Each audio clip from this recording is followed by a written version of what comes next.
Vamos a estudiarlo, vamos a ver quién era este señor, este escultor. Llama la atención que Giorgio Vasari en su vida no lo incluya.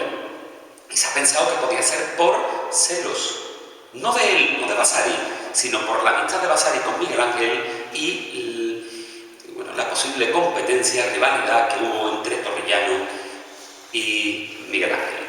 Ahora lo vamos a ver. Vamos a ver todo esto. Primero hay que decir que nació en 1472 y falleció cerca de 1528, aunque el propio Vasari da como fecha de muerte 1522, pero sabemos que esto no es posible, porque, por ejemplo, Francisco de Holanda, también muy amigo de Miguel Ángel, da la realización de una escultura, un retrato de Isabel de Portugal, la mujer del emperador, que se modeló en 1525-26. Por lo tanto, no pudo fallecer en el 22. De esa manera situamos la fecha de su muerte entre el 27 y el 28, más bien en 1528. Ahora lo veremos. ¿Qué pasó con Miguel Ángel? Pero permítanme porque no veo aquí la foto. ¿Qué pasó con el gran Miguel Ángel que tenemos aquí en imagen? Miren, tenemos como de cualquier pelea dos versiones. Bueno, porque pelea puede haber muchas, pero quiero decir que si dos pelean, hay que escuchar las dos partes. Quiero decir con esto que Cellini, muy amigo de Torrigiano, va a dar una versión de los hechos y Francisco de Holanda otra radicalmente distinta. Yo les voy a invitar a ustedes a que me digan cuál creen, pero yo lo tengo muy claro. Uno de los dos está mintiendo.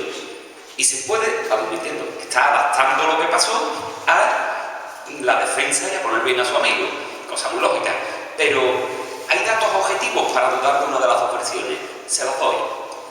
Primera versión, la de Cellini, Benvenuto Cellini, magnífico escultor. Tanto Miguel Ángel como Torrigiano salen de la Academia de los Medici, van camino de la iglesia de San Lorenzo y llevan sendos modelos para una escultura, un concurso que ha convocado la familia Medici, pero una escultura para esa iglesia. Y por el camino, dice Cellini que Miguel Ángel, celoso de que la escultura de Torrigiano era muchísimo mejor, lo dejó caer, le puso la zancadilla, la escultura se rompió y Torrigiano lo resolvió levantándose y rompiéndole la cara a Miguel Ángel. Esa es la versión 1. La versión 2, existe el mismo concurso, el mismo recorrido, la misma escultura, pero es Torrigiano quien, celoso de que Miguel Ángel modelaba mucho mejor, es el que agrede a Miguel Ángel para intentar que no se presente al concurso. Y ahora yo os pregunto, ¿cuál de las dos versiones creéis? Las dos. La segunda. ¿Por qué? ¿Puedo preguntar? Por la soberbia que tenía. Este hombre era muy soberbio y además era agresivo.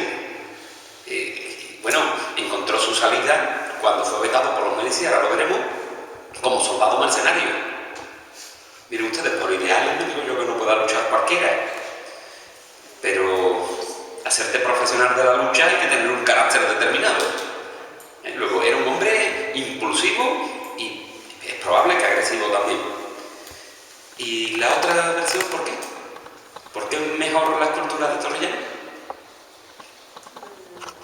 Yo por lo que conozco de Torrigiano, me gusta mucho. Yo creo que era mejor la escultura de Torrigiano que la de él. Vale, pero... Ya es, con el tiempo, pues, no sé.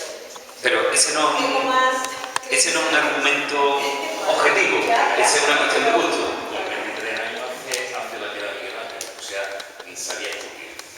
Miguel Ángel era un fenómeno, desde niño, desde jovencito, porque no se puede hacer la piedad del Vaticano sin haber hecho antes una serie de obras magistrales, porque nunca un artista empieza con su obra maestra, es imposible. O sea, hay que tener, para empezar, oficio. Sin oficio no podemos hacer la gran creación, y para tener oficio hay que tener un desarrollo determinado. Pero miren, a mí me van a permitir que yo crea la versión de Cellini, no la de Francisco de Holanda. Creo que si realmente es una pelea por celo, yo pienso que el que está celoso es Miguel Ángel. ¿Sabéis por qué? Porque en los dos textos hablamos siempre de modelado. Una escultura modelada, con ¿Conocéis alguna escultura modelada de Miguel Ángel? Segura, firmada, no la hay.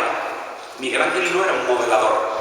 Miguel Ángel era un escultor que además no trabajaba con originales modelados y sacados de punto, sino que sabemos que esculpía directamente, hacía una talla directa, mientras que toda la obra que conocemos de Torrellano es modelada. Muy probablemente el dominio del barro sea muy superior en Torrellano que en Miguel Ángel. Simplemente porque Miguel Ángel no lo utiliza. No tenemos constancia. Tiene atribuida alguna escultura modelada, pero son atribuciones. Y no es lo más Miguel Ángel. Por lo tanto, no son atribuciones que podamos confirmar al 100%. Bueno, si tenemos en cuenta ese dato técnico, es más probable la lectura de ese libro. Lo que no quiere decir tampoco que sea cierta. A lo mejor se pelearon por un chico, por una chica, no, seguro. Pero no se pelearon por un chico o por un vaso de tinto. No lo sabemos.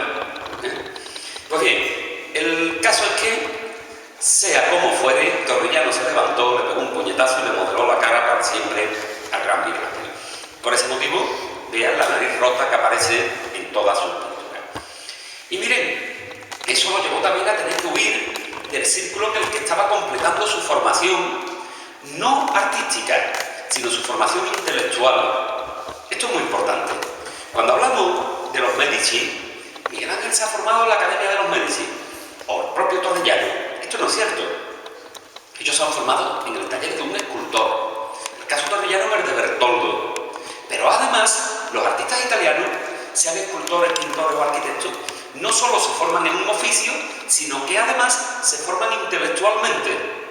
Esa formación intelectual en la literatura, la poesía, el pensamiento, es la que se realiza en el Jardín de los Medici. No la de escultor, sino la intelectual. Por eso estos artistas italianos tienen ese nivel tan altísimo, simbólico, conceptual, que está por encima del propio oficio.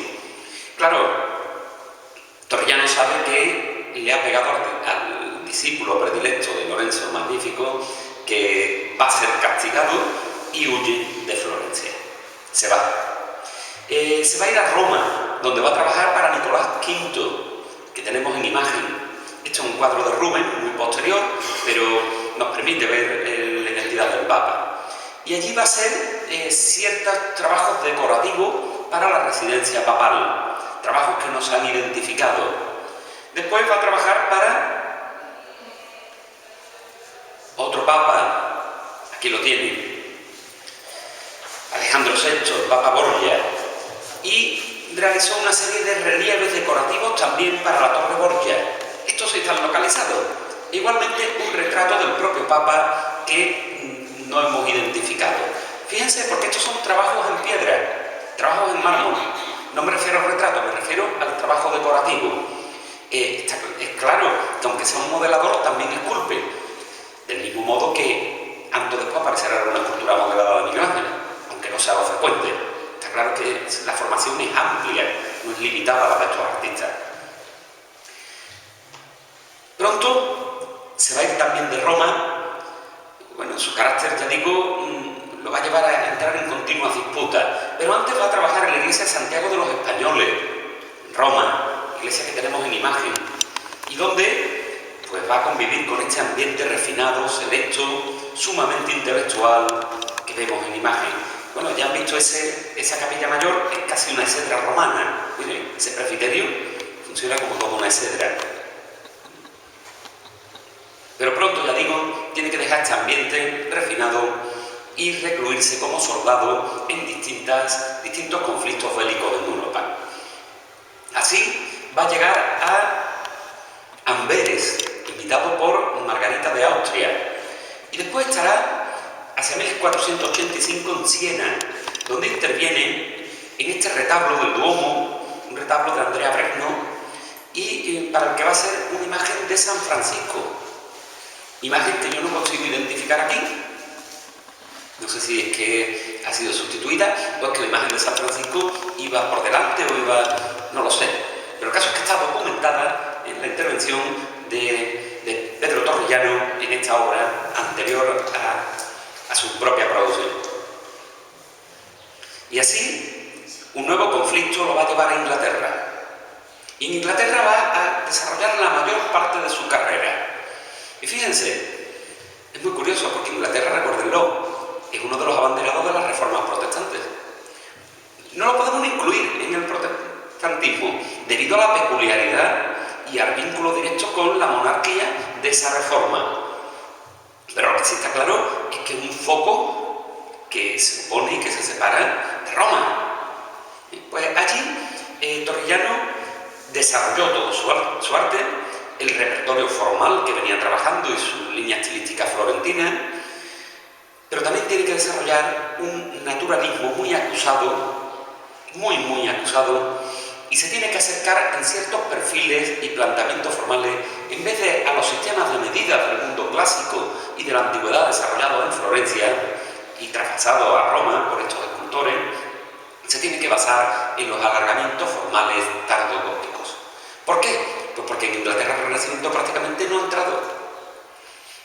Incluso el propio Torrigiano no va a impresionar desde un punto de vista clásico, sí desde el punto de vista del realismo que es capaz de alcanzar.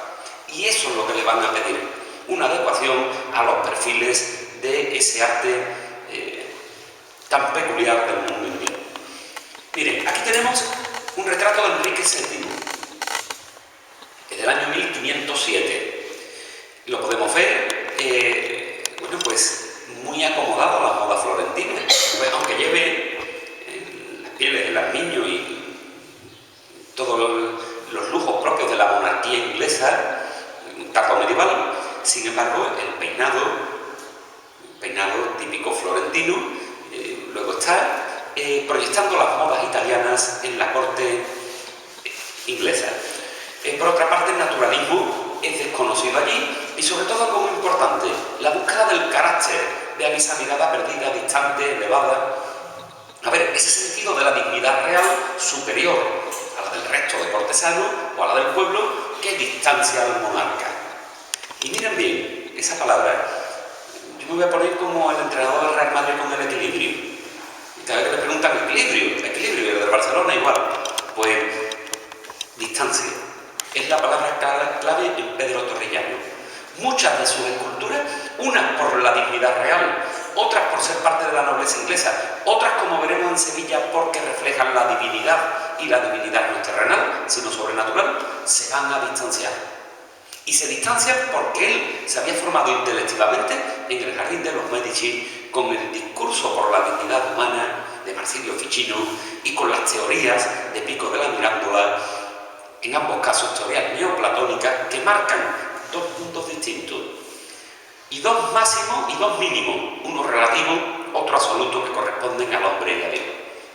Y esos mundos, según Marsilio Ficino, nunca pueden entrar en contacto.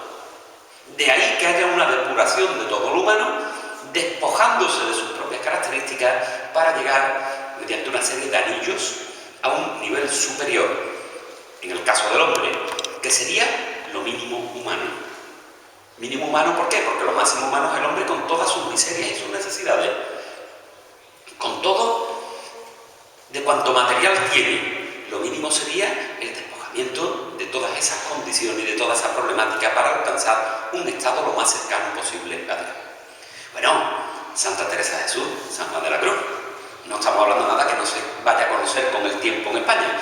Lo que pasa es que aquí llegará con retraso respecto de cuando, vamos, casi 100 años, de cuando lo desarrollan estos filósofos italianos y, por supuesto, los escultores que están en contacto con ellos.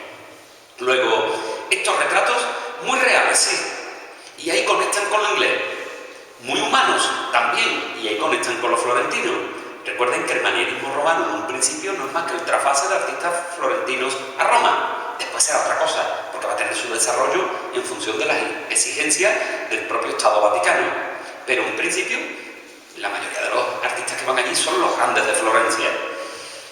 Sin embargo, el distanciamiento que vemos, esa expresión superior, lo va a separar de ese marco estilístico que veníamos hablando, y adecuándolo a la mentalidad inglesa va a suponer también, no solo en el retrato del rey, sino en lo que vamos a ver ahora, en la idea de la muerte, en la proyección de Cristo, vamos a ver imágenes de Dios como Salvador, buscando, bueno, pues ese sentido de la espiritualidad distinto que se opone a Roma y que va a hacer que las cualidades que hemos enunciado anteriormente den un arte radicalmente distinto al de todos los escultores romanos florentinos de su tiempo.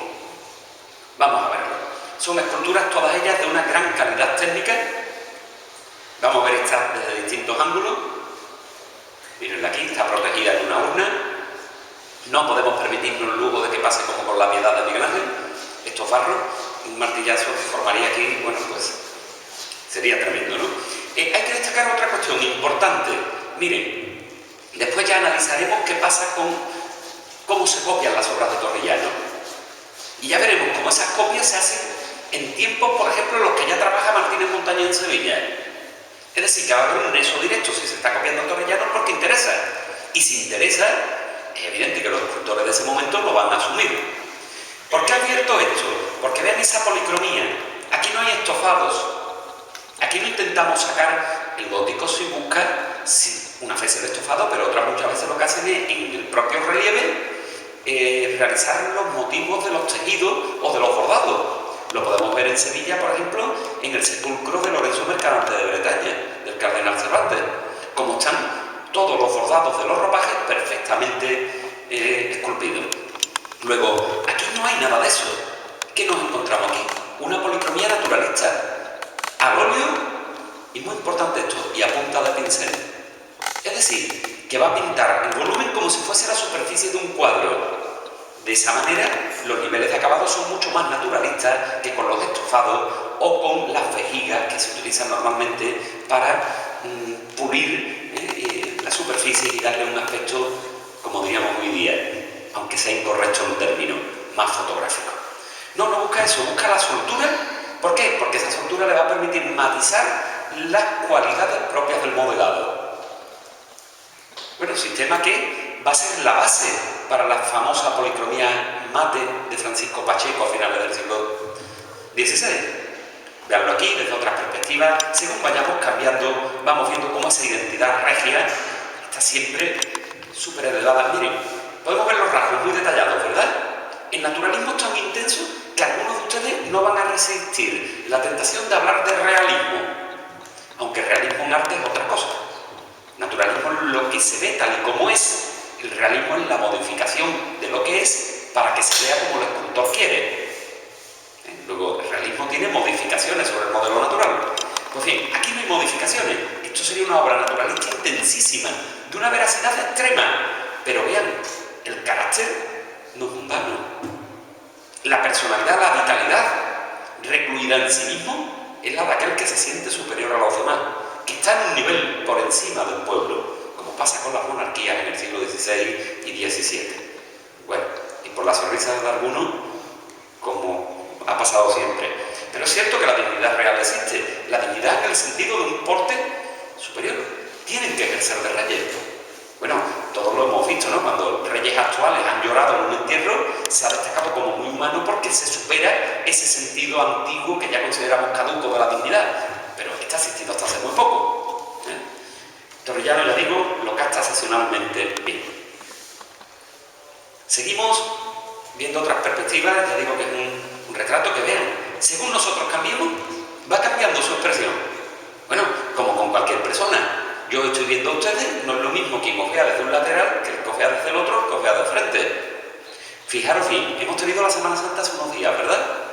Si habéis visto una misma cofradía por dos calles distintas y habéis visto desde distinta posición el paso, cambian por completo. De verlo desde el lado derecho al izquierdo, desde delante a cuando pase. Cambia la obra de arte si es de un nivel, es cambiante. Porque los propios rasgos de las personas no son las expresiones. Luego quiero decir con esto que Torrellano alcanza con esta escultura un máximo de nivel de perfección en la proyección del naturalismo. De esa manera, con obras como esta, se está poniendo prácticamente en la antesala del barroco. Fíjense bien, porque tiene que venir el manierismo antes. Pero bueno, esto está sucediendo con Leonardo y su visión tintada en azul. Esto está sucediendo con Correggio en el siglo XVI en pintura. Es decir, que el manierismo no es de la maniera de los grandes, de Miguel Ángel, de Leonardo, de Bramante, no. El manierismo de Vasari, el de los que imitan a los grandes, no es el mismo concepto, va a ser un paréntesis de oposición a lo clásico con una serie de artificios. Cuando se supere el manierismo, recuperamos la grandeza de estos escultores. Remitimos otra vez a ellos. y van a ser la raíz, la fuente de la que partirán los naturalistas barrocos de principios del siglo XVII. Mirarlo aquí, tremendamente humano. Este es otro, muy interesante también. Y así pasamos a un primer túmulo funerario, un primer sepulcro, el de Margarita Beaufort, en 1511. Miren, porque aparentemente es un sepulcro tumuliforme, bueno, unos modos que ya se habían trabajado en Florencia en esta época, pero yo quisiera advertir ciertas cuestiones. A ver, vamos a hacer un paralelismo con Miguel Ángel, ya que ha sido su rival. ¿Qué sucede con Miguel Ángel con la piedad? A ver, ¿cómo sería esa escultura? ¿Cómo la definiríais? Movimiento. Movimiento. ¿Y qué más? Sigamos, sí, tiene mucho movimiento. El retrato anterior también, porque aunque un busto está limitado y es solo un desplazamiento del rostro a un lateral, la mirada se va al infinito, se pierde en el horizonte. Al perderse la mirada, la nuestra puede ir detrás. Los dos tienen movimiento y los dos tienen connotaciones, son de la misma escuela. Pero ¿qué le pasa a la piedad de Miguel Ángel? Si la comparáis con las siguientes piedades, ¿qué diríais? A ver, si comparáis la piedad del Vaticano con la Rondanini, la última, no, son dos mundos distintos, radicalmente distintos. Esos mundos de Miguel Ángel avanzado son unos mundos expresivos, ¿verdad? Vitales, donde se busca la expresión de una fuerza interior por encima del detalle. Pero ¿eso pasa en la piedad del Vaticano? ¿O se busca la perfección de la forma? Se busca la perfección de la forma. La Virgen es de una belleza extraordinaria. Bueno, pero es que el cuerpo muerto de Cristo, es que el drapeado de los paños, es que es una de las obras más bellas de la historia del arte. Pero vamos a leer la clave intelectiva a la que responde. ¿Esa Virgen puede ser la madre de ese hijo? No, con nuestra mentalidad. Nuestra mentalidad que es heredera del mundo barroco, es heredera de la duda cartesiana, de la busca metódica, es heredera también de la razón, del siglo de la razón, donde todo tiene que tener una explicación. Y una chica jovencita no puede ser la madre de un señor con 33 años, con nuestra mentalidad. Pero vámonos a la mentalidad neoplatónica. A ver, miren, yo voy a poner un ejemplo clarísimo, ¿vale? Ortega y Gasset dijo en el Círculo de Bellas Artes de Madrid que Velázquez era el peor pintor del mundo. Y lo probó, lo demostró. Veo las caras de estupor, claro. ¿Cómo puede ser Velázquez el peor pintor del mundo si yo pensaba que era el mejor?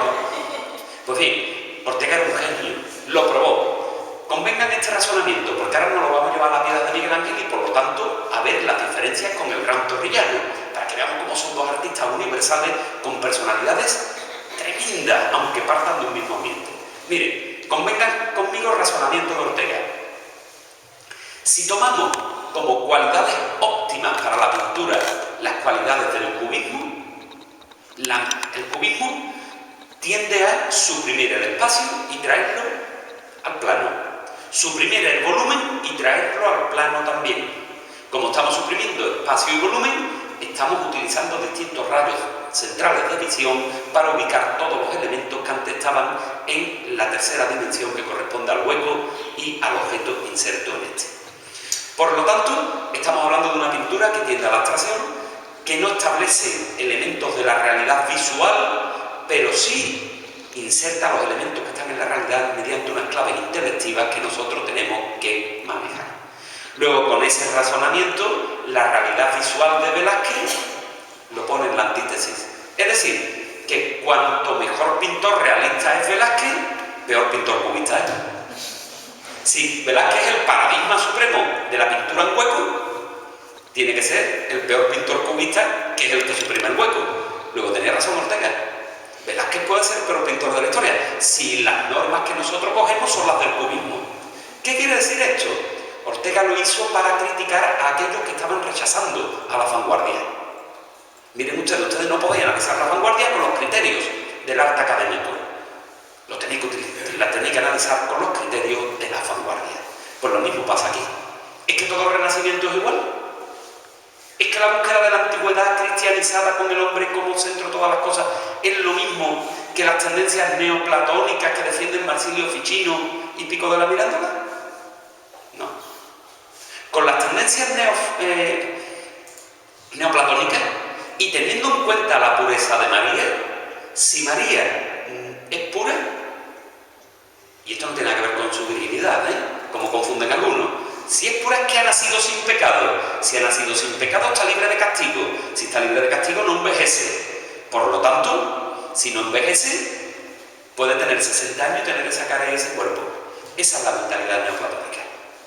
Por lo tanto, sí puede ser la madre de ese hijo que tiene en brazos. Pero miren, porque el escultor Miguel Ángel va a buscar el principio de individuación apolíneo, la definición de la máxima belleza para María. Porque claro, yo puedo discutir a los neoplatónicos. Si no envejece, ¿por qué no tiene 5 o 6 años en vez de 18? Claro que el neoplatónico tiene respuesta, porque se tiene que quedar en la plenitud de la mujer, no de niña. Y una vez alcanzada la plenitud, que yo hoy sitúo en los 40 o 50, pero que entonces se situaban en los 15, 16, 17, 18. Es así, se casaban con niñas de 13, 14 años. Luego, ¿qué sucede? Que evidentemente se está buscando una perfección de las formas acorde con ese nivel superior que le corresponde a María como puente entre los dos mundos que no se pueden tocar, que son impermeables, el de lo absoluto y el de lo relativo. María no es Dios, pero es el único mortal que está libre de todo aquello que carga de razones materiales al hombre. Bueno, pues eso no es lo que ha hecho antes Torrellano. Mientras Miguel Ángel ha tenido un desarrollo neoplatónico, Torrellano en Inglaterra ha olvidado el neoplatonismo y ha buscado servir a esa dignidad superior de la Casa Real, pero en tanto que superior respecto a su semejante, eso no tiene nada de neoplatónico. El neoplatónico tiende a despojarse de lo material. La monarquía es presumir de fortaleza. Es justo lo contrario. Mire, esto no es ni bueno ni malo. Un monarca tiene que presumir de su fuerza, de su poder. Ha sido así en la historia, porque si no, no sería respetado, no sería... Pero claro, las ideas neoplatónicas no reconocen a la monarquía, sino que buscan la inmaterialidad, la pureza máxima del género humano, de la condición humana. Luego, Torrellano se va a ser profundamente inglés en carácter, no en formación, no en forma y no en estilo. Eso le va a dar un toque personal a su escultura florentina en Inglaterra. Veanlo aquí, en un túmulo. Ya digo que tenemos muchos en Florencia en este momento, pero fíjense porque ha construido este perfil prácticamente como un estribo de una catedral gótica y le ha superpuesto una serie de ventanas góticas, por supuesto, con sus maineles en el centro. Luego, un florentino jamás haría esto. Para el florentino eso sería un horror. Vamos a decirlo claro, sería una anticuaya. Pero en Inglaterra no es una anticuaya. En Inglaterra es lo más moderno que hay. Les recuerdo que en este momento, en España, ¿qué están haciendo los reyes católicos a principios del siglo XVI? San Juan de los Reyes en Toledo, edificios góticos floridos. Pero cuidado, que cuando Fernando el Católico pague el templete de los españoles en Roma, se lo encarga Bramante. ¿Qué quiere decir esto? Quiere decir que según la mentalidad y a quién va dirigida la obra, pues vamos a utilizar unas ideas como argumento para el desarrollo formal de la misma. Y señores, eso, y lo podemos ver en la actualidad perfectamente, solo lo hacen los grandes artistas. Los artistas de taller, los repetidores de fórmulas, veanlo en los neobarrocos de las cofradías. Repiten y repiten y repiten y no hay nuevos fundamentos. Dar forma a la mentalidad. Miren también ese cuerpo, cómo lo ha alargado. ¿Para qué lo ha alargado? Porque no busca el canon de 7 cabezas, no busca la medida del cuerpo. No tiene nada que ver con esa perfección física que busca, por ejemplo, Leonardo. No, porque se tiene que adaptar a la mentalidad inglesa, acostumbrado a esas formas tremendamente verticales, tremendamente alargadas. Sin embargo, él es florentino. Miren esas manos, cómo se juntan, vean ese rostro y el realismo tremendo que llega a alcanzar. Aquí lo tienen. Fíjense. La perfección formal es equivalente a la de la piedad de Miguel Ángel del Vaticano. En cuanto a definición, en cuanto a principio de individuación, ¿qué quiere decir esto? Principio de individuación. Quiere decir definición, definición apolínea. Es decir, respuesta a un sentido de la belleza determinado. dejando lo expresivo aparte. Lo que no quiere decir es que no asuma lo expresivo. Sí, ahora va a unas formas y expresión, pero va a haber una definición plena. Cuidado, que Miguel Ángel va a evolucionar en sentido contrario, se va a olvidar de la forma. Ya en la sacristía de San Lorenzo, miren esos cuerpos de mujeres. Parece que no ha visto una mujer nunca, desnuda. Lo parece, o sea, la musculatura es totalmente inventada, pero la de los chicos también, ¿eh? Los chicos, fijaros, esas corazas y la musculatura que se trazosa, se está inventando la realidad por completo. ¿Qué quiere esto decir? Que ya no le importa la forma, ahora le importa la expresión. Ahora será ese sentido expresivo dionisiaco tremendo el que lo va a hacer evolucionar. Pero Torrellano no. Torrellano va a seguir en el mundo formal y con claves intelectivas. Y será un recorrido a la inversa que el de Miguel Ángel, porque ya veremos cómo en Sevilla va a buscar esos mecanismos de distanciamiento en la obra religiosa de este monasterio. Y esos mecanismos son profundamente neoplatónicos. Es decir, que cuando venga aquí ya veremos por qué viene, no por casualidad, va a recuperar el sentido florentino inicial. Pero lo va a hacer con un lenguaje modernísimo, muy avanzado, un lenguaje que preludia y que muchos pueden confundir con el que será el primer naturalismo barroco de principios del siglo XVII. Bueno, veamos, fíjense, el arte gótico inglés, por ejemplo, busca la simetría. Aquí la hay, pero fíjense cómo juega con el movimiento. Ese drapeado difiere de este. Este contraluz potentísimo no tiene nada que ver con este modo de rebajar las luces aquí.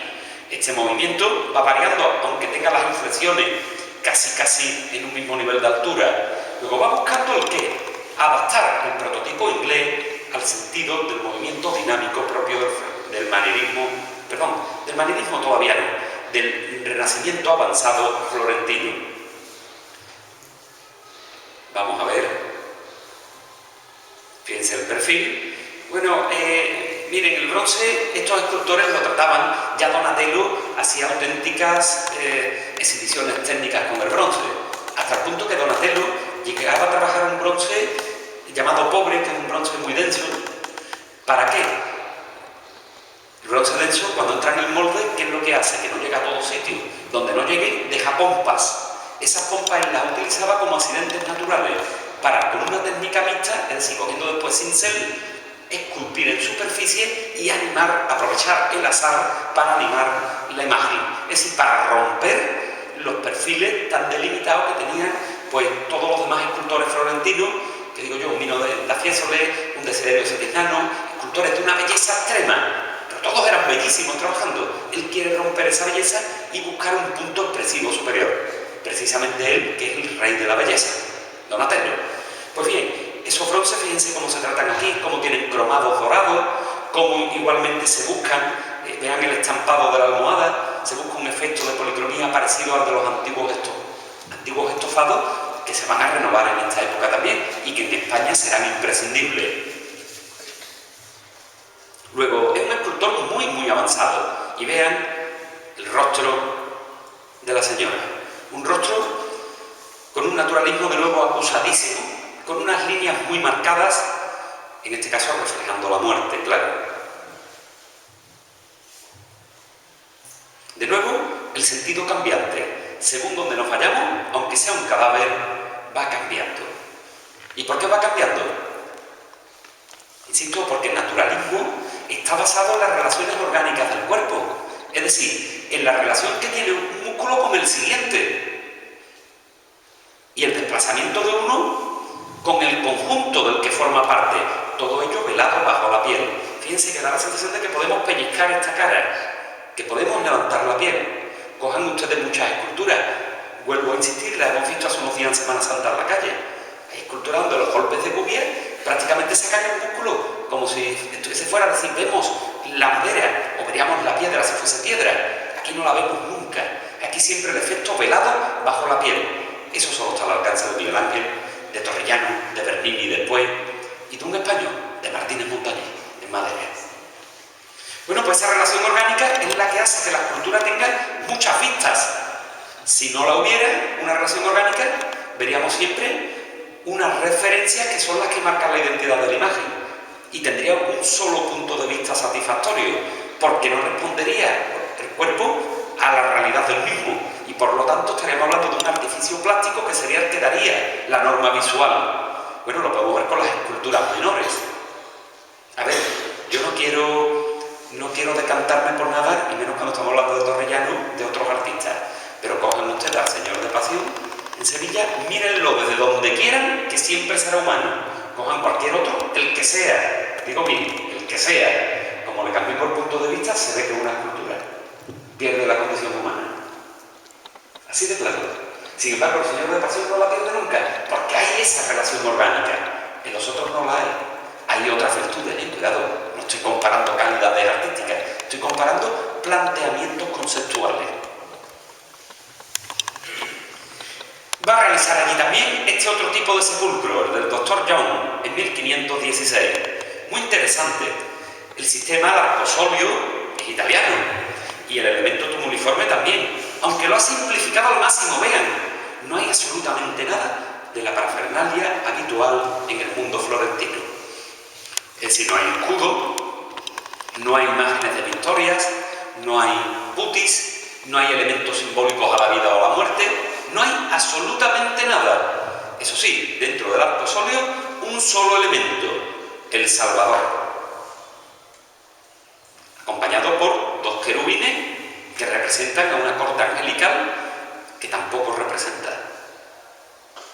Es decir, que tenemos un lenguaje simplificado profundamente cristiano. No olvidemos que el neoplatonismo florentino es un neoplatonismo cristianizado. Cuidado, muy cristianizado. Él lo asume y lo proyecta. Es que la reforma anglicana no deja de ser una reforma cristiana. Claro. Luego va a estar aquí, pero va a estar Cristo, insisto, como Salvador. Una imagen que si lo relacionamos con ese conocimiento neoplatónico, no tiene nada de descriptiva. Esto no es la pasión y muerte de Cristo, que es lo que está pasando en Italia y no digamos en España. Esto no tiene nada que ver tampoco con lo que va a defender la Iglesia romana en la siguiente década, que es la imagen triunfante de Dios y no la sufriente de Cristo. Entonces cada vez más va a cambiar y ya con Trento se buscará lo humano. Pero aquí, en este momento, lo que se busca es distancia. ¿Distancia por qué? Porque los ingleses se están oponiendo a las directrices de Roma. Y tienen que dejar la idea en un nivel completamente abstracto, completamente distanciado de cuanto lo pueda relacionar con una iglesia u otra. Es decir, la idea pura de Dios. Bueno, el retrato de nuevo, fíjense, alargamiento formal extremo, gran rigidez, una asimilación a lo gótico, pero vean, como Florentino que es, da un juego a las manos son de un naturalismo extremo, aunque la fotografía es un tanto lejana, vean cómo se articula la caída de las manos con una naturalidad tremenda. Igualmente, la severidad del retrato refleja muy bien las particularidades humanas frente a la idealización superior del rostro de Dios. ¿Ven el contraste? Lo humano tremendamente trabajado en un sentido material, con las imperfecciones propias del cuerpo, incluso con rasgos propios de la enfermedad y del sufrimiento, mientras que el rostro sublime de Dios es comparable incluso al de las grandes esculturas griegas clásicas.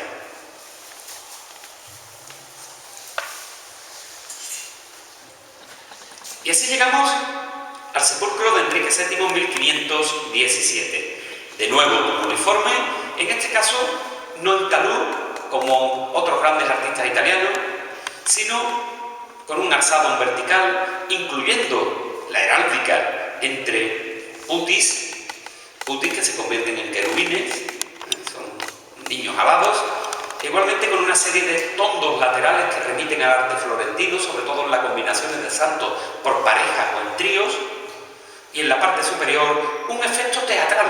Miren, lo digo conscientemente, prebarroco, el de los ángeles que se salen del marco y inician un vuelo descendente. Bueno, miren, ese va a ser el paso del naturalismo al barroco pleno. Lo veremos en Sevilla, por ejemplo, con Alonso Cano, cuando representa a esos ángeles volando, cayendo, con el mismo Velázquez, cuando echa el pelo de Cristo abajo, cayendo, tapando la cara de su crucificado. Ese efecto externo que nos saca de la propia composición del cuadro, pues ya lo tenemos aquí en Torrellano. Pero vamos a ver las esculturas. Veanla. De nuevo la verticalidad, con símbolos del poder y de la fidelidad propios del mundo gótico, pero aunque sean muy verticales, aquí ya no hay simetría. La ha roto, pero la ha roto por completo por un desarrollo plástico de los motivos goticistas, no porque incorpore las modas cortesanas florentinas. Veanlo aquí también, jugando con la plasticidad de los elementos y sin trasfosar el cuerpo. Un florentino habría dejado clara la anatomía, habría marcado las caderas y el pecho de la chica y habría marcado también la potencia de las piernas o incluso del torso del chico. Pues nada de eso aparece aquí. Sin embargo, en la posición de las manos y en los retratos ya veremos que de nuevo es tremendamente florentino. A ver, nos vamos acercando y podemos ver esos símbolos, esos felinos símbolos del poder. Se ve perfectamente los ángeles, como decíamos, que quedan fuera de los ángulos en un vuelo descendente, y vamos a ir llegando al naturalismo intenso de los rostros. Vean, el de la chica muy idealizado, el del chico casi en tensión, incluso sufriente. ¿Por qué? Bueno, por un viejo axioma que se va a dar en todo el Renacimiento italiano. El hombre como correlato de la fuerza, pero la fuerza es un rey que ha pasado por una serie de problemas, por una serie de situaciones conflictivas. ¿Cómo se va a demostrar esa fuerza? Ese rey que antes ha representado distante y en un nivel superior de dignidad por encima de la del pueblo, ahora en la muerte se va a igualar a todo el mundo. Y esa problemática va a reflejar el peso de la corona, la entrega del rey por su pueblo. Bueno, esto es discutible, claro, pero evidentemente es la idea que se defiende, la idea que se quiere proyectar. Sin embargo, del mismo modo que el hombre se asocia al héroe de la antigüedad, la chica se va a asociar, miren, no lo ven como algo machista, machista sería con nuestra mentalidad, pero no con la del hombre del siglo XVI. Se va a asociar ¿a qué? El hombre a la fuerza y la mujer a la belleza. Del mismo modo que el hombre puede aparecer en muchos tondos como Hércules o como Julio César, la mujer va a aparecer como la belleza. Es decir, la belleza física o intelectual, cuidado que no se le niegue. Puede aparecer como Eva, puede aparecer como cualquier símbolo de belleza, o puede aparecer como Palas Atenea, con lo cual sería la belleza intelectual. Luego van a jugar con esa dinámica del carácter, de lo recio, de lo masculino y de lo femenino en un nivel idealizado. Evidentemente, para hacerlo, Torrigiano tiene que integrar todos esos componentes que hemos visto antes del mundo goticista inglés. Pero miren, conforme subimos, vean este torso. Cuando nos hemos olvidado de los pliegues que hay en el alargamiento del cuerpo, aquí es justo lo contrario. Se aclaran, se presentan diáfanos con superficies lisas, con superposiciones de plano, vean un plano, otro, es decir, con una gran claridad estructural que nos prepara al modo florentino para el desarrollo naturalista de los retratos. Luego, son esculturas perfectamente estructuradas, perfectamente pensadas y no simples reproducciones visuales de un modelo.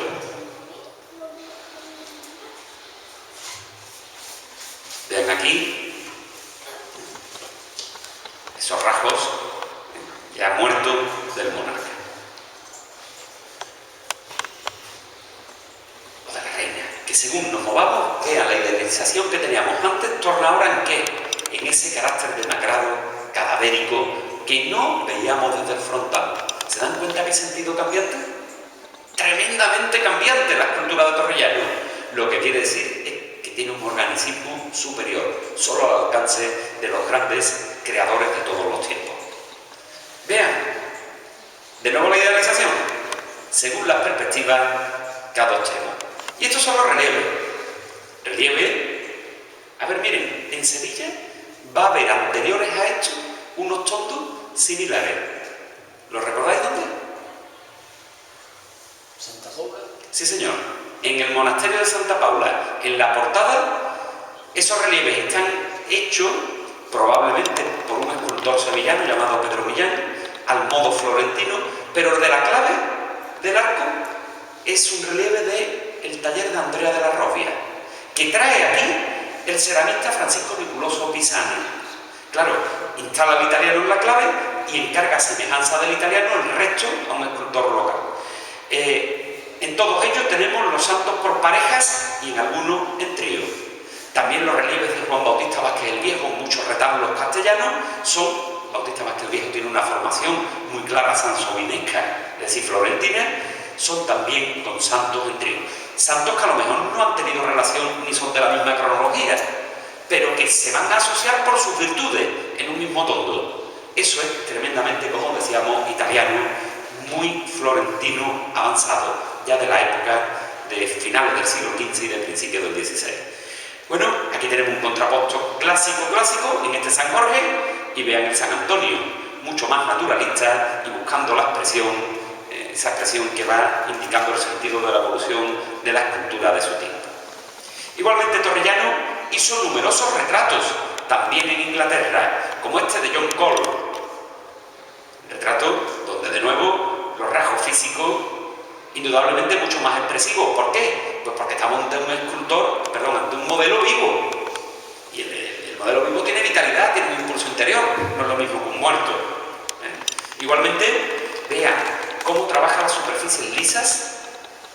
Es cierto que aquí hay líneas y aquí, porque las tiene el hombre en la cara, pero cómo modula la superficie lisa con una gran perfección, incluso equiparándose en simplicidad a la del propio ropaje. Miren, cuanto más accidentes tenga una escultura o una pintura, cuanto más líneas, más fácil de hacer. No lo olviden eso nunca. Es mucho más fácil hacer el retrato de una persona muy mayor con muchas arrugas que de una chica con 15 o 16 años que no tiene ni una arruga en ninguna parte del cuerpo. Si no hay arruga, no hay referencia. Si no hay referencia, no podemos establecer la proporción con un elemento objetivo. Eso es dificilísimo. Toda pintura o escultura que tienda a la simplificación del modelo natural y simplificándolo sea capaz de elevar el nivel de expresión, eso es lo más complejo que hay en arte desde un punto de vista figurativo. Pues bien, aquí vemos como Pedro Torrellano lo consigue a un gran nivel. Y en otros muchos retratos, este de un personaje desconocido, a otros se han querido identificar con algún arzobispo o con algún cortesano importante, pero vean cómo en todos ellos va marcando pues esos caracteres propios de la persona, de las identidades, siempre de gente muy elevada, siempre de gente cortesana, algunos incluso con expresiones terribles. Miren, esa posición de la ceja es un recurso gótico. También vimos antes en uno de ellos, a ver si lo recupero, una mueca, veanlo aquí. Esos labios, aquí sonríe, aquí parece que no, uno más elevado, el otro más bajo. Esas muecas son recursos goticistas. Recursos goticistas que no podemos decir, pero bueno, no es un abanderado del Renacimiento italiano, no es la vanguardia, no es junto con Miguel Ángel el escultor más moderno de su tiempo. ¿Por qué son rasgos goticistas? Os recuerdo que también los tiene en su obra Donatello. Donatello remite continuamente al mundo gótico, a cualidades expresivas góticas. Y ya no quiero contar cómo Velázquez mira a Tiziano, cómo Rubens mira a Tiziano, cómo Goya mira a la historia del arte, cómo Picasso mira a la prehistoria o al arte ibero o al egipcio. Siempre los grandes han tomado referencias de todos los tiempos. Luego no tiene que extrañarnos que Torrellano, como grande que es, sea capaz de unir esas tradiciones con un realismo tan intenso como estamos viendo aquí. Si el personaje es un hombre peculiar, incluso con una expresión graciosa, bueno, graciosa pero con su puntito, si me permiten la expresión, de mosqueo, de mala leche, vamos a decir la verdad. Miren cómo esa expresión, un poquito dura, ¿verdad? Pues simplemente está siendo un testigo de la realidad cortesana de su tiempo. Si el hombre tiene una verruga, pues la tiene. Si tiene la piel tosca, pues no busca el modelado suave de la anterior. Si tiene esa mirada triste, él la representa. Si tiene las ojeras marcadas, pues también. Es decir, que tenemos una evolución que, según lo que quiera trabajar, va a proyectar en un sentido u otro. No es lo mismo la idea de Dios que vamos a ver ahora que el retrato humano, tremendamente humano, del hombre. Aquí se trata de reflejar tal y como es a un personaje, y es lo que hace de un modo magistral. ¿Has sacado ya la foto? Adelante.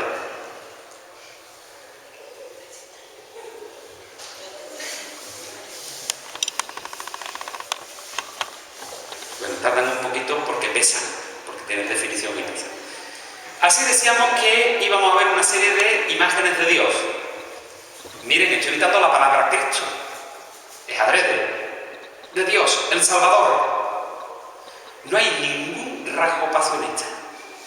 Y fíjense bien, porque tenemos elementos: túnica y capa sobre el hombro, modelo romano, del togado romano.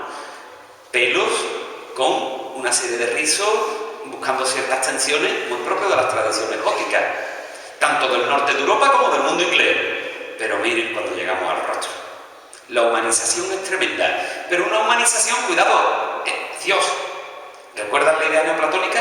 Dios vive en un mundo absoluto, donde hay un máximo absoluto que es la idea abstracta de Dios y un mínimo absoluto que es la progresiva humanización de Dios. Pero progresiva humanización no quiere decir que Dios, para la tendencia neoplatónica, no para los padres de la Iglesia ni para la teología, no quiere decir que Dios sea un hombre. Cuidado, sé que esto entra en conflicto con la teología, pero es como pensaban los filósofos neoplatónicos. No, va a haber una frontera. Dios, aunque sea hombre, nunca va a dejar de ser Dios. Y aunque sufra la pasión y muerte como hombre, no deja de ser Dios. Por lo tanto, nunca puede estar en los niveles terrenales del hombre. ¿Qué quiere decir esto? ¿Cuáles serían las características físicas del hombre en su nivel relativo? Cuanto más hombre, más mundano, más defectos, como hemos visto en el retrato anterior, de todo tipo. Físicos, de belleza, sale la barriguita, salen las verrugas, las enfermedades, la codicia, el odio. Bueno, pues todos esos atributos negativos que corresponden al hombre. Pero si Dios está en lo absoluto, nada de eso se puede reflejar. Por lo tanto, un humanismo extremo tampoco, por entonces sería hombre. ¿Cómo lo reflejamos muy hombre, pero sin que sea hombre? Ese es el dilema que tiene Torrellano. Y miren lo que hace. El sentido orgánico del cuerpo es innegable. Pero si acudimos al artificio gótico con la barba disfurcada, con los rizos convencionales, con incluso los ritmos establecidos propios del arte gótico en zigzag, estamos utilizando claves que no son humanas, claves que son artísticas, por lo tanto, son ficticias, no propias de la realidad humana del cuerpo. De esa manera que estamos haciendo, distanciándolo mediante un ejercicio de creatividad. Quédense con eso, por favor, porque será la clave para la interpretación de nuestra obra maestra, de nuestro San Jerónimo. Vamos a ver otras versiones. Hizo muchos en Inglaterra, nada pasionista nunca. Siempre buscando esta otra perspectiva del mismo. Vean este. ¿Se dan cuenta que teniendo ese organicismo, que vemos la piel, que vemos cómo todos los movimientos del cuerpo tiran un músculo del otro, sin embargo hay una perfección de la forma suprema? Y esa perfección de la forma de nuevo casa con los convencionalismos tardogóticos y con la idea de Cristo como magistrado, por lo tanto como juez supremo, como juez espiritual, no terrenal. Bueno, el mensaje es complejísimo y las representaciones de una veracidad, como están viendo, extrema. Una gran veracidad. Vean. Incluso aquí con una cierta severidad en la expresión. Veanlo aquí también. Y así pasamos, vamos a ir concluyendo, a su última etapa vital. En 1517, Torrellano recibe un encargo de hacer el sepulcro de Enrique VIII y tiene un proyecto, bueno, como Miguel Ángel con el del Papa Pablo II, un proyecto faraónico que cuesta mucho dinero, que hacen falta muchos artistas, y se va a Italia a buscar escultores que lo apoyen. No tiene otra idea que querer llevarse a Inglaterra al gran Benvenuto Cellini. Este no quiere, al parecer no está muy conforme con el carácter violento de Torrellano, no se fía mucho, sabe que Torrellano se mete en problemas con mucha frecuencia y un problema grave para un italiano proyectado en Roma podría ser precisamente trabajar para los anglicanos o relacionarse con el mundo protestante. Por ese motivo Cellini no quiere ir. No sabemos cómo, pero el caso es que Torrellano no vuelve a Inglaterra y aparece en España. Según Vasari, está en Granada y después en Sevilla. Documentalmente no tenemos ningún dato objetivo ni ninguna obra identificada plenamente de Torrellano en Granada. Sí las tenemos en Sevilla y vinculado con este monasterio. Fíjense, porque Aquí se conservan en Sevilla 3 obras, 2 seguras y una atribuida con mucho fundamento, 3, con 2 iconografías, San Jerónimo y la Virgen de Belén. Sin embargo, tenemos noticias de 2 obras más. Sabemos por Vasari que realizó un crucificado que tuvo una gran fama en Italia, pero este nunca ha aparecido y los historiadores sevillanos nunca han hablado de él. Nadie, ningún escultor, ninguna fuente se ha referido a ese crucificado, hasta el punto que Sean Bermúdez dudó de su existencia. Pensó que Torrellano no lo había hecho aquí y que Vasari estaba confundido. Bueno, ya se había detectado el error en la muerte de Torrellano por parte de Vasari. Le discuten un dato más. Igualmente, sabemos por Francisco de Holanda que realizó el retrato de Isabel de Portugal. Por lo tanto, el retrato que no se ha identificado, que actualmente está en paradero desconocido, por lo tanto, evidentemente, hizo más obras que las de este monasterio. Bien, ¿qué sucede con San Jerónimo? Tenemos de nuevo escena, bueno, todo lo que hemos visto es barro o bronce. Como ya dijimos al principio, el bronce, como ustedes saben, es una operación mecánica de vaciado sobre un original en barro. Por lo tanto, todo bronce está modelado en barro previamente. Esta escultura también. Aquí tenemos todos los argumentos que ya hemos visto. Estudio anatómico directo y muy preciso, naturalismo muy avanzado basado en las relaciones orgánicas del cuerpo, veracidad extrema en la expresión por esa gran perfección formal y por la capacidad expresiva que aúna con la forma, policromía, mate y al óleo, lo cual aumenta el sentido de la veracidad. Recuerdo que la gran lucha del naturalismo barroco será rechazar los estofados y los vidriados y buscar esta policromía que ya hacía Pedro Torrellano. Luego es una obra que para muchos, podemos citar a Hernández Díaz, a Manuel Gómez Moreno, a La Fuente Ferrari, a Diego Angulo, los grandes historiadores del arte del siglo XX, los más importantes, todos la marcaron como una referencia para el primer gran naturalista barroco español, que fue Juan Martínez Montañés. Incluso todos la citan cuando se habla del San Jerónimo de Santiponce. Sin embargo, se cita como referencia, no como modelo formal. Referencia conceptual, de buscar la veracidad, de trabajar con unas técnicas análogas en cuanto a la utilización de una policromía que matice y resalte los valores, en el caso Montañés de talla, aquí de modelado, pero nunca como una continuidad estilística ni como un planteamiento formal análogo. Mi pregunta es, ¿por qué? ¿Qué diferencia tremenda hay entre esta escultura, de la que la vamos a ver desde más puntos de vista para que ustedes puedan compararlo? Alguien curtido, ese cuerpo tan trabajado, es de alguien que tiene una alimentación muy precisa y que tiene un ejercicio físico también continuado. Es muy probable que sea un labrador. Martínez Montañés utilizó un labrador de verdad, lo sabemos, en Santiponce. Es decir, un campesino, pero aquí no se utiliza un campesino. Aquí muy probablemente se utiliza un religioso que labra la tierra, que no es lo mismo. No es la misma idea, Bueno, pues fíjense, esta imagen es muy buena para que busquen la gran diferencia. Esta también. ¿Qué puede tener esta escultura siendo tan real que la distancia? Hemos visto que tanto en Inglaterra como en Italia, Torrellano busca el distanciamiento siempre. Y si en este caso lo que representa es un labrador, es decir, a un hombre del pueblo y para el pueblo, ¿cómo lo puede distanciar? Por el cuerpo no. Por evitar el sufrimiento, el trabajo y tal, no. Porque lo tiene que tener como hombre que ha pasado por esa dinámica durante mucho tiempo. ¿Cómo lo distancia de nosotros? Por favor, ¿quién lo ve? Aquí hay algo que no puede estar nunca en el naturalismo, que es propio de la mentalidad neoplatónica. ¿Qué?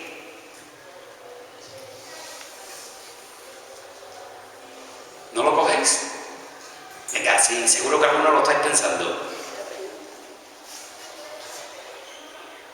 Caballero, si usted lo sabe, dígalo. ¿Qué le parece a usted que esto lo distancia de la realidad? No, es que, perdón, yo es que tengo un problema, aunque tengo el aparato, pero tengo un problema de otras cosas y por eso no he podido coger bien. El concepto, disculpe. Decía que la imagen, la estatua, Fíjense, estoy hablando de estatuas, porque hay un sentido estatuario. Es tremendamente naturalista, de una gran veracidad, es decir, muy real. Sin embargo, hay un artificio irreal, completamente irreal. Y ese artificio completamente irreal lo distancia de nosotros. Por eso cuando vamos al Museo de Bellas Artes, donde se encuentra, y nos ponemos delante, primero lo vemos tremendamente real, y después nos quedamos en la belleza de una estatua. Belleza suprema, pero lo vemos como estatua, no como hombre, siendo tan real. Porque Torrellano ha buscado ese distanciamiento queriendo justo lo contrario de lo que hará Montañés. Delante de la Montañés veremos al hombre. ¿Por qué? ¿Qué pasa aquí? ¿Cuál es el artificio? No. Miren ustedes, una persona que se golpee con violencia al pecho con una piedra tiene que tener un soporte firme que resista el empuje. El santo de Montañés está arrodillado firmemente, ya se puede golpear que no se cae. Este santo está en equilibrio, con un punto central que va a ser el que marque la proyección de la figura, con un movimiento de las piernas y unos brazos en balancín que buscan el equilibrio. Es decir, hay un epicentro y una disposición estilística. Quiere esto decir que la composición de la escultura es consecuencia de la fantasía compositiva del escultor, de su capacidad para generar una obra de arte única, no de la posición natural de un hombre que se golpea. Y eso no tiene nada de barroco. La escultura parece muy veraz y por lo tanto prebarroca, pero no lo es. Es que simplemente el clasicismo florentino, el clasicismo romano, ha llegado con Rafael, con Leonardo, con Torrellano, con el mismo Miguel Ángel, a unos niveles naturalistas tan elevados, tan elevados, tan elevados, que ese manierismo de los seguidores de no va a ser más que una mera cuña, una mera oposición casi anecdótica, aunque genere obra bellísima en la proyección de la pintura y la escultura europea de los siglos XVI y XVII. Véanlo desde distintas perspectivas y según veamos las partes, cómo se incentivan ese artificio estilístico o los condicionantes de la realidad. Vean. Fíjense aquí, como presentamos en un primer plano el estudio anatómico, pues ese realismo extremo se impone sobre el ejercicio de estilo de la composición, porque no estoy viendo la composición. Luego, cuando vemos los detalles, ese realismo es tremendamente veraz. Ese naturalismo, perdón, no realismo, tremendamente veraz. Con un trabajo de texturas impecable, con un sentido del bloque sólido y por lo tanto de los desplazamientos, y por supuesto con una capacidad expresiva, en este caso en la concentración de la mirada en el crucifijo que por cierto, como a todos los de Martínez Montañés, a muchos de los de Mesa y Docampo y a muchos de los de Alonso Cano le han robado con el paso del tiempo, porque nunca llevaron una cruz pelada, sino una imagen con Cristo crucificado modelado también. Muchos de estos crucifijos pasaron a colecciones particulares y muchos se están identificando en domicilios sevillanos en los últimos años. No digo de Torrellano, ni mucho menos, pero sí están apareciendo crucifijos barrocos muy valiosos que eran los que llevaban las imágenes en las manos. Si me permite. Sí, por favor. Es que tengo ahí una cierta duda, porque cuando usted ha hablado, si no me he enterado más, de una persona que se golpea el pecho con una piedra, yo ya lo sé, ya la tiraba, pero yo si me hubiesen preguntado a la entrada, en la cultura de antes, ¿qué está haciendo este hombre? Este hombre lleva la cruz a mi juicio, tú ya has dicho, lleva la cruz y además está teniendo el mejor a medrar a alguien que ha sido ofendido o a él o a... A ver, no, muy interesante. Teóricamente... Por la figura, por la posición. posición de la figura. Sí, a ver, teóricamente San Jerónimo se va a golpear el pecho, pero aquí no está como en la imagen barroca describiendo la acción, no se golpea, no va a golpearse.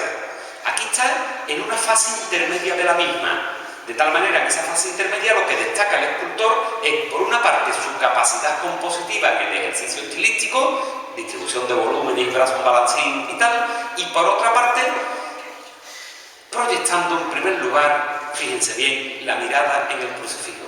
La acción de este San Jerónimo es la de mirar el crucifijo y ensimismarse en el objeto de su penitencia, que es la semejanza con Cristo. Tanto sufrió Cristo, tanto me tengo que sacrificar yo. Miren, es la mentalidad que nos va a llevar a Trento. Pero fíjense bien, porque Torrellano ha llegado aquí no por casualidad, lo dijimos en la presentación. Torrellano viene de un mundo protestante a un centro donde hay frailes protestantes. Muy probablemente Torrellano venga buscando el amparo de esos frailes a este monasterio. Por eso no va a la ciudad de Sevilla, sino a un núcleo concreto donde hay ideas que él tiene ya más que asumidas. Es probable que lo reclamaran, que lo llamaran. Los monjes no necesitaban a un escultor sevillano del momento. Los escultores sevillanos del momento, ¿quiénes eran? ¿Quiénes trabajaban en Sevilla en el primer cuarto del siglo XVI? No había escuelas locales. Eran escultores italianos, Domenico Fancelli y Setignano, el taller de Andrea de la Robbia mediante las exportaciones de Niculoso Pisano, Pase Cassini de Bisone, Anton Maria Prilio de Carona. Eran todos escultores italianos, pero escultores italianos cristianos romanos. Luego van a llamar al italiano la línea protestante que en este convento, en este monasterio, perdón, ha encontrado, bueno, pues una cierta predicación que espero no va a llegar a nada. No se va a proyectar más, pero donde sí hay, bueno, pues una cierta simpatía por lo que está pasando con la reforma afuera. Vamos a verlo en su última obra, con la que acabamos esta charla. Fíjense, porque será, después de ver estos detalles maravillosos, ¿verdad?, en el realismo, y cómo esa mirada que se centra en el crucifijo es el objetivo de la imagen. Fíjense que la piedra está casi oculta aquí detrás de una mano, de un realismo extremo. Podemos verlo con total claridad. Y así acabamos con la Virgen de Belén. A ver, aquí la tenemos. De nuevo el naturalismo intenso, pero se dan cuenta. A ver, por favor, cuando ustedes salen el domingo por el parque o van a la Alameda y ven a esas madres jóvenes con 30, 35 años con sus niños pequeñitos en brazos, no el que ya está dando saltos, que le dice, anda hijo, da los saltos allí, los pelotazos allí y dale de la mesa de al lado, ¿no? Sí, eso lo hacen hoy día muchas. Vamos, yo voy a ver las cofradías, la silla de la campana y las madres de tener a los niños en su silla le dicen, vete a la de delante y písalo de delante, ¿no? Vamos, que es la discusión de todos los años. Pero no me refiero a eso. Me refiero a ese bebé que hay que tener en brazos. ¿Usted habéis visto una sola madre, a una, que no esté pendiente de su niño? No. Ese bebé lo acunan, lo miran 1000 veces. Pero fíjense, esta Virgen, que no mira al niño. Y miren a ese niño que no mira a la humanidad como harán los barrocos, que los niños siempre miran al espectador, ni tampoco mira a su madre. ¿Qué pasa aquí? ¿Qué maternidad es esa donde la madre no le echa cuenta al niño y el niño a la madre? Ese es el mecanismo de distanciamiento que ha utilizado de nuevo Torrellano. Igual que en el San Jerónimo es el equilibrio y el ejercicio de estilo para una composición no real, desarrollando un cuerpo tremendamente natural, lo mismo hace aquí. La Virgen no es un hombre cualquiera, un humano cualquiera. La Virgen es el mejor de los humanos. Es el modelo por excelencia. Es el mínimo relativo que corresponde al hombre. Nadie puede tener su belleza, pero tampoco puede ser una mujer más, con las pasiones de las demás mujeres, con las preocupaciones de las demás mujeres, con lo cotidiano de las demás mujeres. Por eso la distancia de esa manera y por supuesto del espectador al que no miran ni el uno ni el otro. Luego esa grandeza formal esconde de nuevo, o no esconde, sino que responde a un sentido neoplatónico muy acentuado que Torrellano no ha abandonado nunca, como no lo ha hecho en esta otra escultura relacionada con la anterior. La anterior se encuentra en el Museo de Bellas Artes y esta está en la Universidad de Sevilla, en la capilla de la universidad donde está establecida la hermandad de los estudiantes. Es muy parecida, pero esta solo es atribuida y no tenemos la certeza absoluta, sobre todo porque, miren, el naturalismo del rostro es muy inferior a todo lo que hemos visto de Torrellano. Tiene la idealización y la belleza, pero no la perfección técnica en la ejecución que suele alcanzar Torrellano. Y hay que decir que por una Virgen parecida a esta, encontró Torrellano la muerte en Sevilla. Es una anécdota muy conocida, le hizo una imagen al Duque de Arcos, y cuando fue a cobrarle al Duque de Arcos le dio un saco enorme lleno de dinero. Claro, cuando Torrellano vio el saco, pues pensó, esto es tremendo, he llevado mucho dinero. Pero cuando llegó a su casa, se lo enseñó a algún conocido, es como si ustedes le dan un saco de monedas de 1 céntimo. Cuando llegó, lo que había allí no valía ni para pagar los materiales que había utilizado. Con lo cual, Torrellano, hombre impulsivo, violento, como hemos dicho, incluso agresivo, montó en cólera, cogió un mazo del taller y se fue a casa del duque de Arco para darle un martillazo al duque. No encontró al duque, bueno, todo esto es lo que escriben las fuentes, claro, no encontró al duque y fue peor para él, porque le dio a la Virgen y rompió a la Virgen. Si no me la paga, no te la queda. Pero claro, al romper a la Virgen, el duque de Arco cogió, se fue a la Inquisición, lo denunció y fue encarcelado. En la Inquisición, aquí tenemos este grabado de Goya. Goya dedicó una carpeta a la Inquisición. En la carpeta C de los temas de la Inquisición se encuentra esta persona encorvada, muy dañada, con grilletes en los pies, probablemente en las manos también, y con este título: No Jomas, célebre torrellano, porque Torrellano se había declarado en huelga de hambre. Por ello, falleció muy poco después, como pensamos, en 1528, tal como se ve en este grabado del siglo XIX, que recoge la muerte de Torrellano, una muerte, ya digo, en unas circunstancias realmente lamentables en la cárcel de la Inquisición y ante un crucificado que vemos aquí. Esto es una fantasía creativa del siglo XIX, evidentemente no tenía por qué haberlo en la celda ni tenía por qué estar, pero curiosamente un crucificado que con sus brazos en V, injustificados, porque miren ustedes, si un Cristo es naturalista y acaba de fallecer, por ejemplo Juan de Mesa, Cristo de los estudiantes, acaba de fallecer, un cuerpo que se desploma, cae, al caer los brazos quedan en V. Cuando van pasando las horas de la muerte, el cuerpo se va deshidratando, adquiere rigidez, los brazos se van quedando en paralelo. Pongamos por caso el Cristo de la Veracruz o el del Buen Fin de Sebastián Rodríguez. Sin embargo, este Cristo tiene apoyados los pies en un subterráneo, no cae. Ese cuerpo aparentemente tiene un impulso superior que indica que está tirando para arriba, está vivo. Luego no puede tener los brazos de nube. ¿Qué crucificados, sin que esté justificado por el naturalismo, tienen en Europa los brazos de nube? Los janseístas.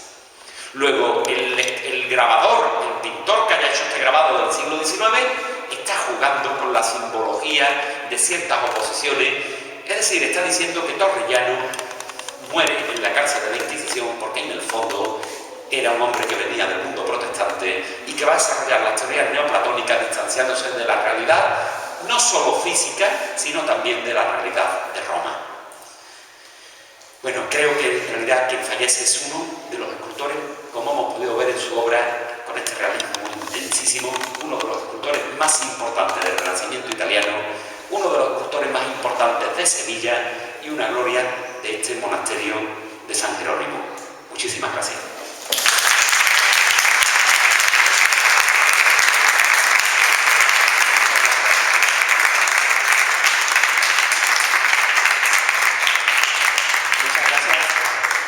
Si tienen alguna pregunta, por favor, yo con muchísimo gusto. No sé cómo vamos de tiempo, creo que tenemos poquito. Yo quisiera preguntarle cómo ha llegado el tema del peligro de desaparecer, cuando hay otra de la misma época que se llama Mandarina.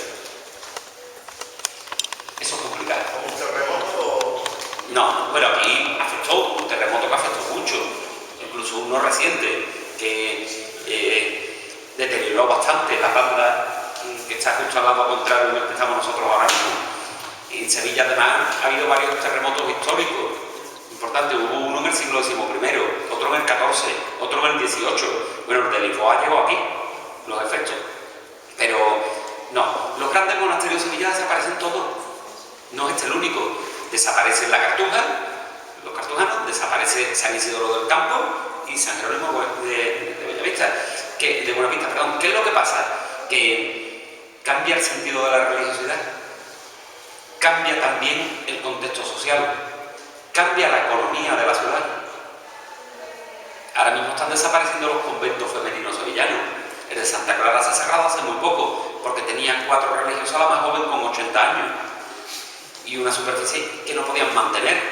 Hay otros que tienen muy poquitas monjas, y solo subsisten porque están llegando vocaciones africanas, y de la India y de otros contextos, porque las chicas sevillanas de monja ni hablar, y la que entra de monja no entra en las clausuras, entran en las órdenes femeninas que no son de clausura.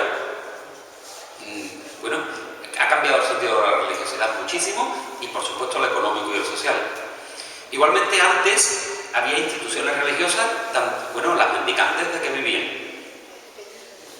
Los franciscanos de las limosnas, conventos urbanos que viven de las limosnas. Entre las limosnas hay que contar, por supuesto, las asignaciones de la Casa Real, del ducado tal, del comerciante cual. Hoy día, quitando la duquesa de Alba, con la hermandad de los gitanos, ¿qué donante importante hay? Sí, bueno, en la Macarena y en el Gran Poder. El resto de hermandades ya no funcionan así. Sí que es que ha cambiado todo. Aparte del siglo XIX, miren, la desamortización de Mendizábal fue muy dura. Bueno, según se mire, porque hubo a órdenes e instituciones religiosas que no las tocaron. ¿Cuáles? Las que cumplían con las leyes. Solo desamortizaban a quien no cumplía con la ley vigente. Y fíjense, háganse una pregunta. Si no llega a haber desamortización de Mendizábal, ¿qué hubiese pasado en el año 32 con todos los Velázquez y Goyas de la Casa Real?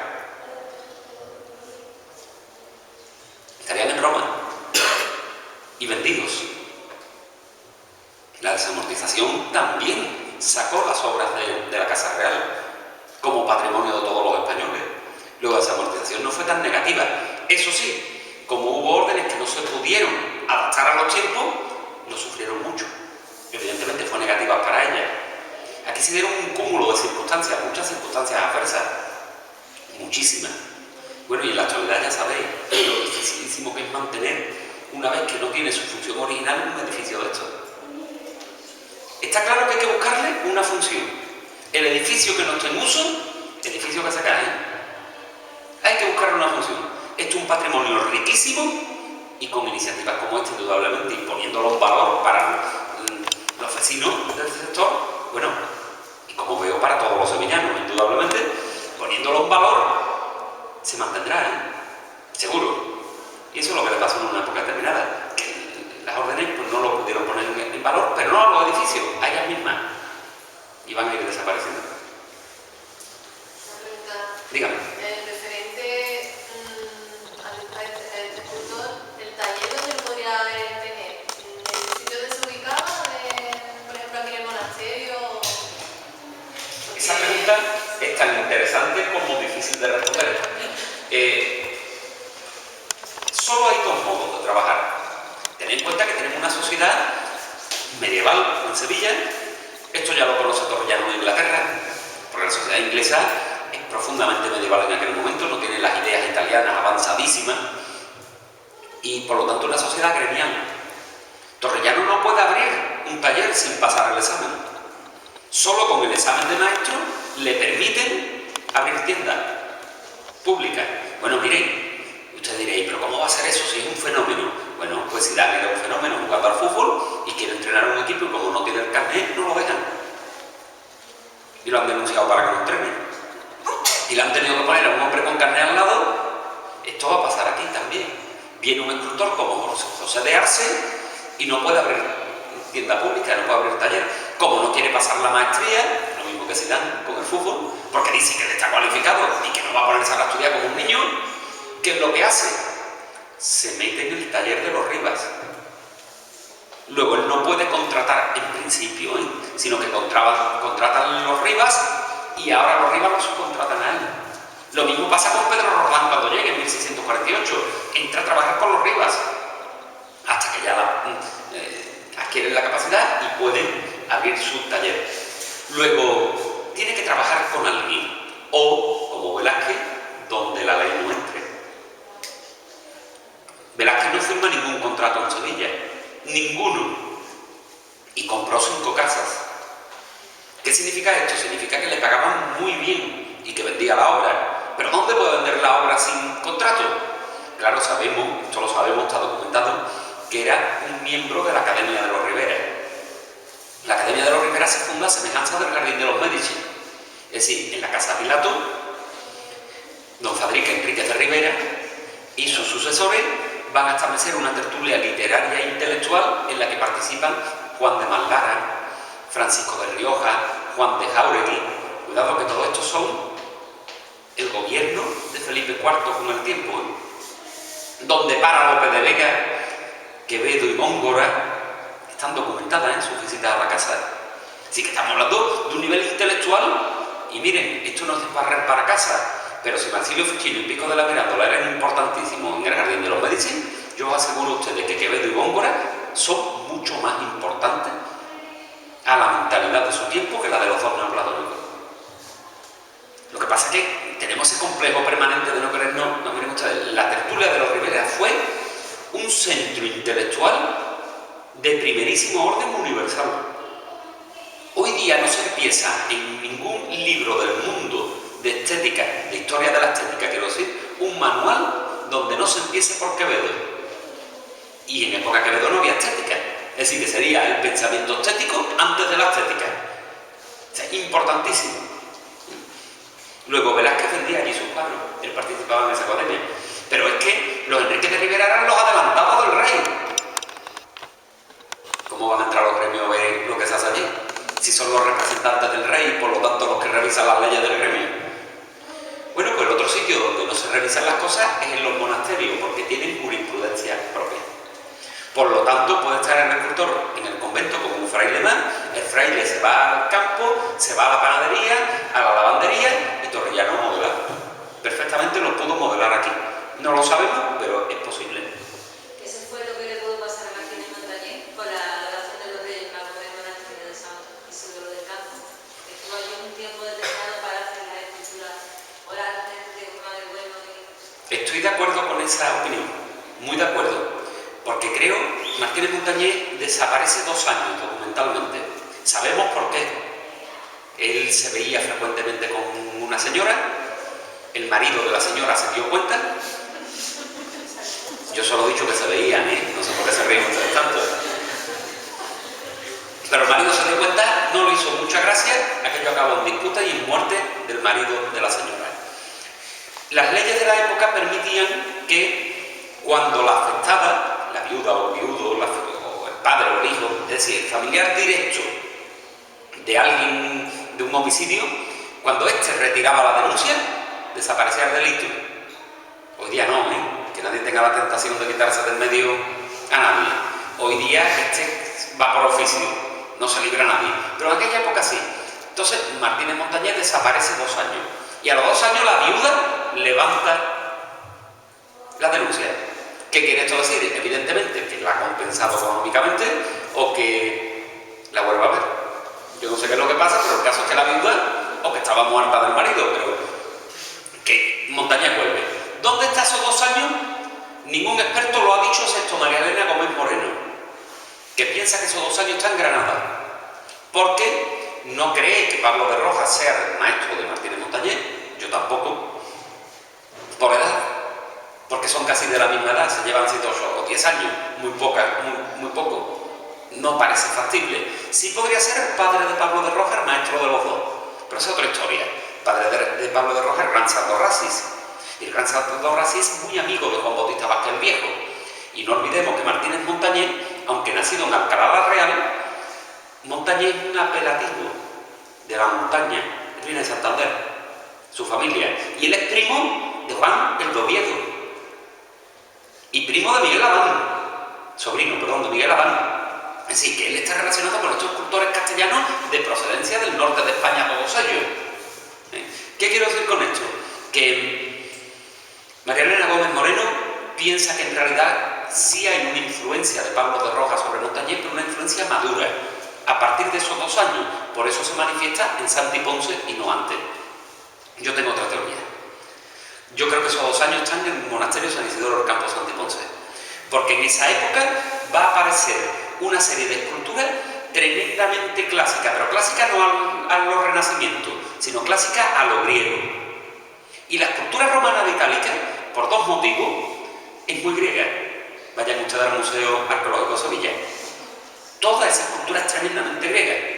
Un motivo fundamental es que Mumio, cónsul de Roma, que arrasó Corinto y se llevó el botín de guerra de Corinto y todas las esculturas griegas de Corinto, va a ser el gobernador de Itálica.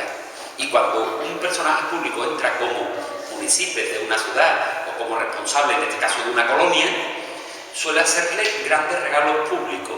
El regalo público de mayor categoría que se podía hacer era donar estatuas griegas, y él las tenía. Y además iba a vivir allí. estatuas griegas que no iban a las casas, sino a las plazas públicas para que los escultores latinos las pudieran ver y copiar. Las que iban dentro eran las copias.